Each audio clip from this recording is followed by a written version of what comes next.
Alright guys, HyDra again today. Hope you're doing well and enjoying your day so far. Cloud9 suffer their second shock defeat in just a couple of days after getting 3-0'd by Gentlemates yesterday. Today, they went down to the Miami Heretics in 5 with lots of controversial moments, creating even more drama coming into Twitter over the last couple of hours. Big questions on whether they need to call up Pred from his break from OpTic over the last couple of months, given his history with some of these players on this organisation. But also, Tupac, former FaZe coach, now Cloud9 coach, with some fascinating words, it's got to be said, for Sib, the player who has been under the most pressure, you could argue, on this Cloud9 team as of late. Very much intrigued to your thoughts in the comments below. Hit the like button if you enjoy. Subscribe if you're new as always. Just beginning here, I'm not exactly sure how this is possible, but of course we know that with the water on this A-bomb site here on Vault, occasionally it creates some very strange glitches, and this is one example where this guy was literally able to defuse the bomb directly above the bomb site. I don't think I've actually seen this one before, and I mean, look, could you imagine if this happens in the grand finals of a tourney? Because he's thinking, oh, what do I do in a 1 versus 2 pretty tricky scenario? And the bomb just magically appears for him to defuse it. So yeah, not seen that one before. Just quickly on Kremp as well, he was of course racing today. It was live on Peacock and around the world as well. He qualified 6th in his, well, in GT4, but 1st in his class. And then he actually had a really great start to the race, was running 3rd for some time, lost a couple of positions, but was still comfortably 1st place in his category. And then I believe he hasn't tweeted about this yet to see exactly what went wrong. So I'm not exactly sure what it was, but I was watching and then Kremp was off the track and out of the race, I believe with some sort of like suspension failure. So yeah, very unfortunate for Kremp because he was doing so well. And then his race came to an end just a couple of minutes before the race was actually due to end. So very unfortunate. It's a 12 race season. I think he's got another race tomorrow probably, so hopefully he can bounce back in that one because he was driving great, but unfortunately sometimes things are out of your control. But let's dive into the drama of the day because Falcons played Surge. This was the series I said to you guys earlier today. I wanted to see Falcons try to take this one to 5. Unfortunately though, in the hard points, they just get, at least one of their players just gets outclassed so consistently. Maybe Surge deserve a bit of credit here, but I really just wanted to focus on the Falcons because I'm not sure what you do, really, if you're Clay trying to mold this team, because I want to support them, but I just feel like it's inevitable that they're going to lose. It's tough to really get hyped about the Falcons, as even when they have a good map and maybe they win a map and Xnid gets hyped, because you just feel like they're always going to find a way to lose, unfortunately. The game one, again, some of it was a bit competitive, but it always felt like Surge were going to win. Xnid is genuinely an excellent player. I do believe he's the only proper CDL caliber player on this roster now. I think Khalid, Kicks, whatever you want to call him, he would qualify as well when he was actually on the team, and hopefully he can be back on the team, but we really just don't know what's happening there. I guess we're assuming that he's going to be back for Major 2, but I wouldn't say that's guaranteed by any means based on you know, some things that have been happening behind the scenes, right? But Xnid has still been cooking. They eventually do lose the map 1 again. He drops 35. I will say, look, Doom has not impressed me, nor has Roxas. At least Roxas seems to be playing to win. Like, we know that Shotzzy has his thoughts on players playing for kills and stuff. I don't want to roast Wixel too bad, but like, man, this guy was pretty useless on the map today. He has a pretty nice KD today, Wixel, but it didn't do anything. And I think that is the major problem with Falcons, is that even when they have good maps and they show that they have some talent in there, their coordination in respawn and their fundamentals just don't exist. And it's true in Hardpoint, and it's true in Search and Destroy as well. So, or it's true in Control as well. The Search is actually pretty good. They're actually genuinely pretty good at Search. They lost the Hardpoint. Xnid clutched a actually great 1v1 against Nastie here. Nastie probably should have won it, but yeah, Xnid clutches a great 1v1. Again, he was kind of doing it all for the team. This was another round that Xnid had a great play on, so it was great to see the hype and the energy from the Falcons. Unfortunately, it only ever happened in Search and Destroy. These seem to be the only maps they realistically win, but Xnid had a great map too. I mean, yeah, this guy was cooking. Surge go down, they tie up the series 1-1. Xnid goes 12 in 5, 3 first bloods, 4 plants to his name. He was doing everything. Unfortunately, though, this moment in the Control just showed everything that might be somewhat wrong about the Falcons right now, because I mean, look, they're probably going to lose this round anyway. They're down 13-8 in terms of lives. Doom gets this kill. we've got 4 seconds on the clock, lads. Like, do we want to get in the point?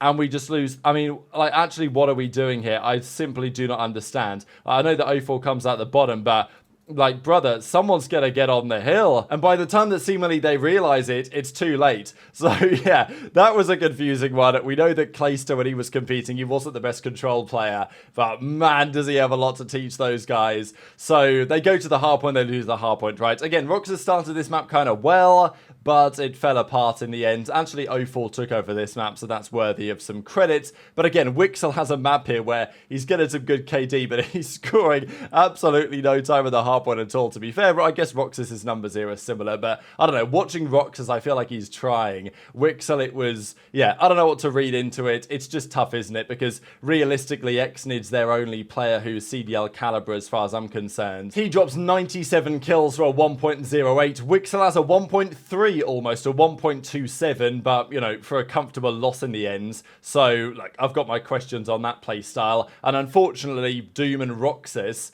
they try, but these are their numbers like every series. It's always in the 0.7s or the 0.8. So it's just not good enough, unfortunately. So it's just tough for Falcons, right? They've started the season 0-6.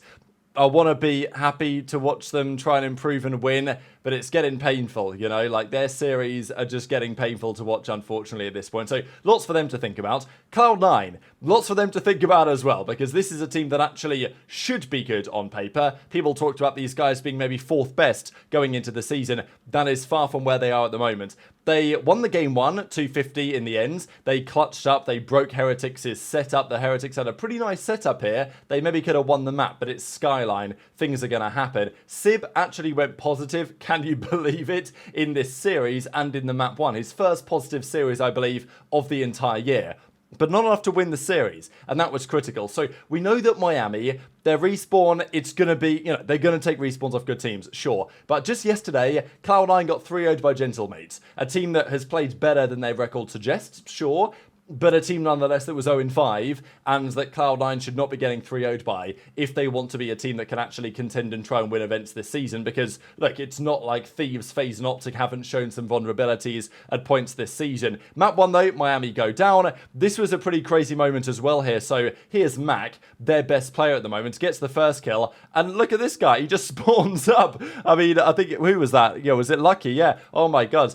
The guy just spawned right in front of Mack. Mack kills it. It's like, oh, brilliant. Great work. Even Abuzah was quote tweeting this saying, nice map. There is, of course, questions on this because Skyline, some pros would have wanted it gone, but they didn't. They got rid of Rewind, of course, instead. Maybe there's an argument that they could revisit that decision. I don't know what you guys think in the comment section below. I kind of like watching Skyline, so, you know, it's usually a bang out, so I'm not really complaining. But Cloud9 eventually do take the game 1. This, though, was a moment in the game 2 that, well, this was what caused the drama, let's be honest here. So Miami are up 5-3. Metals is in a 1 versus 3, and he manages to find a bit of a timing, gets 1, honestly slams Mack, so fair play him getting that kill when he was already weak. The question you might be asking is, how has he not been traded here? The bomb was going down over towards A, and Sib, I know that there's just been a kill on Real here, so he's making sure that he's not getting traded. But Sib is absolutely miles away. And even by the time that this trade starts to come through, Sib is still a bit too far out of the picture. I think you could well argue the bomb's about to go down at A. Sib's got to get in position to try and help the guys, because this is when you're most vulnerable right now. It may not be Sib's fault. It may come down to communication here. Did the team say, all right, hey, I'm going to go plant the bomb. We're going to do it now. Because usually when this occurrence is happening, when Mack's planting the bomb, this is the chance for Metals to win the rounds. If he can get 1, get the guy off the bomb, you know, that gives him a chance. A 1v3 in a normal scenario, no way you're going to win it, but when the bomb planter is vulnerable, then it's a possibility. So that's why you generally need your AR player to be watching over you. That's not what happened. Metals gets 1, somehow gets the second on 30 HP. Sib isn't in position to trade, and by the time Sib does get into position, he tries to get near the bomb. Metals come back and checks it. He just gets a free kill. 1 versus 3 for the game. that's a devastating way to lose a round. Now, I'd almost kind of forgotten, I'm not going to lie, that Cloud9 had signed Tupac Thuglord. So this guy, of course, former coach for Huntsman back in the early days of the CDL. Then he went to FaZe for a good couple of years. And, obviously FaZe decided eventually that they didn't have the budget, we believe, to support his contract any longer. So they got rid of him, controversially so, because, of course, FaZe's Search and Destroy has been very good. How much does the coach really able to have impact on their search? There's questions on that. At the end of the day, the players are the ones making the decisions, but Tupac definitely knows a thing or two about Search and Destroy if you have ever watched this guy play. So after that moment goes down, this tweet happened here from Scubbard. Buddy, why is attach B when Mack is planting A? And where is Simp? And yeah, so I think that's what he was getting at. I think he was talking about this round anyway. Now, Tupac said this: what answers do you want, bro? It's quite clear that we are... Now, I know this word has made a bit of a comeback. Phil, maybe it's a bit too early for me to say it, just rip it on the channel. But look, you guys can feel free to read it and say it in your own time. And certainly an interesting way for a coach of the team in Search and Destroy to describe, his own team. I mean, he's calling out their play as, well, I mean, I don't need to explain what he's trying to get at here, but I just thought the idea of the coach of the team hitting the timeline to say this about his own players was interesting. And I'll just hit the refresh. Has this been deleted yet? Well, let's see. No, it's still up. As of recording, this tweet is still alive and well, no problems at all. So, I mean, yeah, sensational as far as I'm concerned,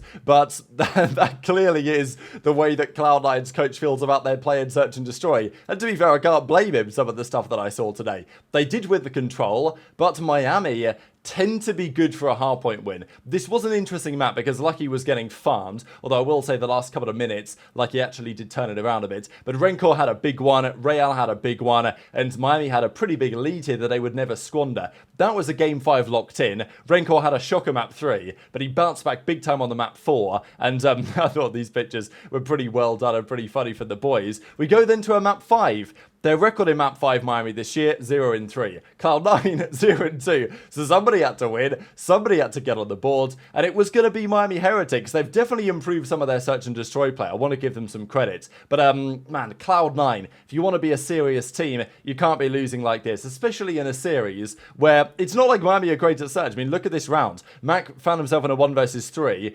He gets this kill. Well, Rail goes down anyway. It wasn't technically a 1v3 because Lucky got the kill on Kremp just afterwards. But Mack finds himself in a 1 versus 2 now. Lucky just, I mean, I don't know where brother is off to, but he gets a freebie through the wall there. And then he finds himself in a 1v1. So it's not like Heretics are playing, wow, such fundamental, sound, Search and Destroy card. Like, these guys were trying to throw as well. But Cloud9, they managed to throw harder. Good play for Metal to close out the game here. Still, I do have some questions on Lucky because, again, main AR, 0.86, not great. Super's got his visa approved. I feel like that could be a realistic possibility there. But, I mean, look, they lose the series, Cloud9. And again, they outslay. Sib was positive, Kremp was positive, Mack was positive, Attach, again, look, I had my concerns about Attach's playstyle last year. We made it quite clear at times on, the shows that Attach's impact compared to his numbers might not be great, and when his numbers aren't great, the impact is sometimes pretty non-existent.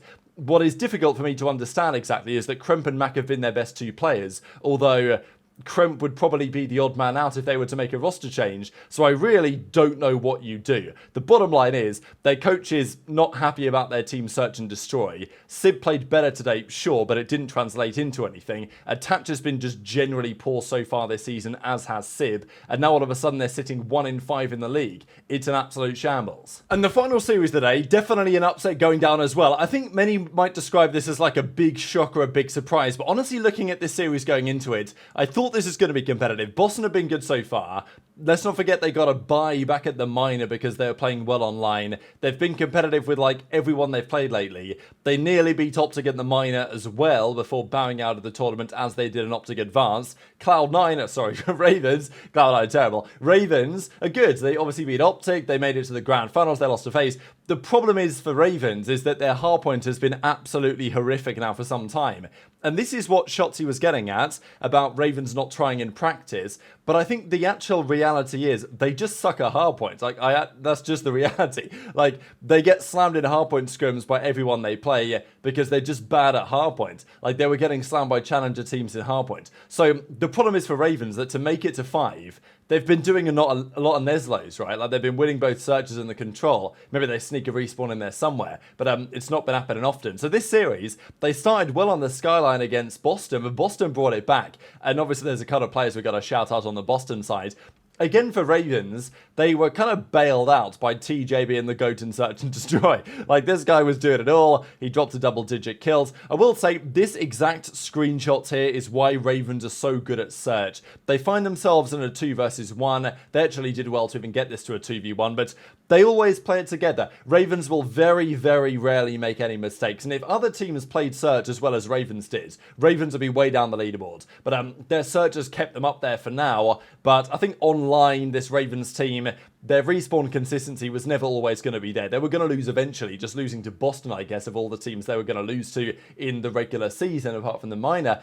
You know, maybe it's a bit of a surprise, but this is one of the examples as to why they play well. They lost the control, though, and Purge just had a mega takeover here on the Vault. Like, this was Xnid 2.0. But, man, it's great to see, because going into this season, we talked about it on the Dope Check show, I had Snoopy as, like, my most improved player. The player that I was watching to say, all right, this is the year that Snoopy says keeping me around on the team was justified. I'm the player that's going to lead this franchise forward. And I think that's been true. Snoopy's been good so far this year, and I'm not massively surprised. He's got the talent, the game suits him. But Purge has been an absolute revelation for this team. He's been so good, having takeover maps on the SMG. We thought that Purge was going to be the supporting cast, but this year he's been mega. And look at this screenshot. This is just as they're nearly about to put Ravens in the 100-point club. Purge ends up this map 45 in 20 for the win, smashing Ravens out of the way. So he was cheesing, and absolutely for good reason. He drops 113 kills for a 1.3 in the series.